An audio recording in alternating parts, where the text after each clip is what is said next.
Good evening mga Lodi. Pasensyahan niyo po mga Lodi.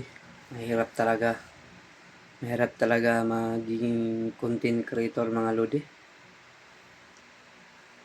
Maghuna-huna ta kung ano yung susunod na content nating gagawin. Sa mga baguhan lang po na nagiging content creator,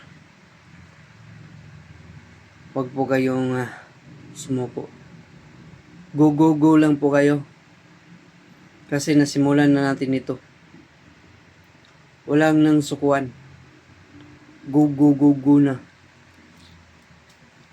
Kung ano man yung masabi ng iba na magsasalita tayo na tayo lang isa, okay lang po yun. Ang importante ay nagawa po natin yung mga content po natin. Mahirap. Ngayong gabi ay wala pa akong magawang content. Ito na lang po. Video na lang po ako kasi next makapag video ako ulit. Ayan. Thank you for watching mga Lodi. Good evening. Please support and subscribe. Thank you for watching.